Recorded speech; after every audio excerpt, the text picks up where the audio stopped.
Shalom. Sebelum kita mendengarkan renungan pada pagi ini, marilah kita berdoa. Bapa dalam surga, kami bersyukur buat penyertaan-Mu yang boleh kami rasakan sampai hari ini. Saat ini kami akan mendengar firman-Mu. Penuhilah hati kami dengan Roh Kudus-Mu. Amin.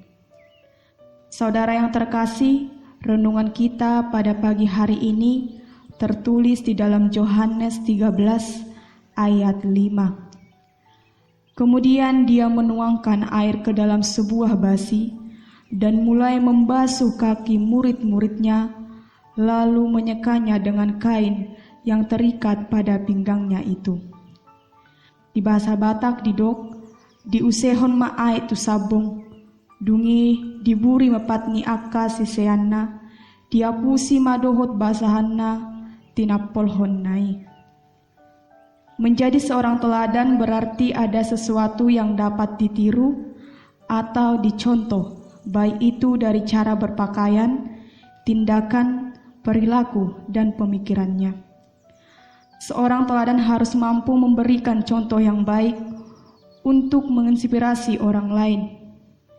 Kita pun ketika ingin menjadi seorang teladan atau panutan, harus ada sesuatu hal yang lebih dari kita yang dapat dicontoh oleh orang lain.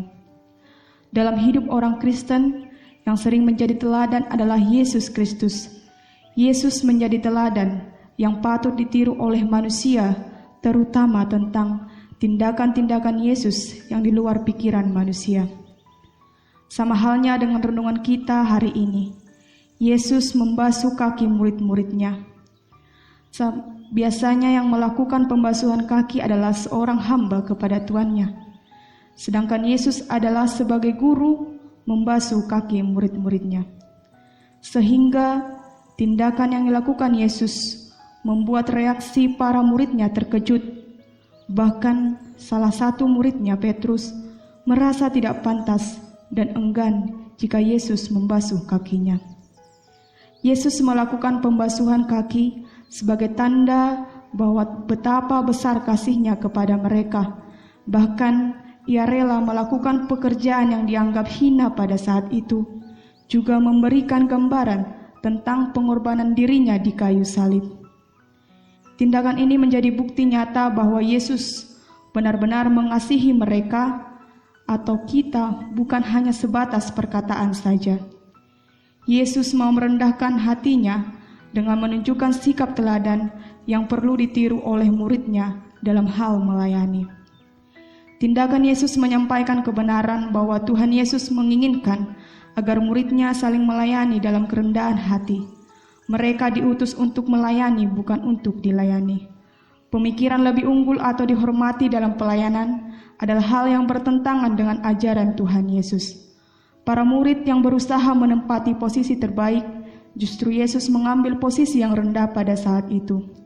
Ia rela berperan sebagai hamba untuk juga memberikan sebagai teladan bagi murid-muridnya, supaya mereka melakukan apa yang Ia lakukan dalam kehidupan kita.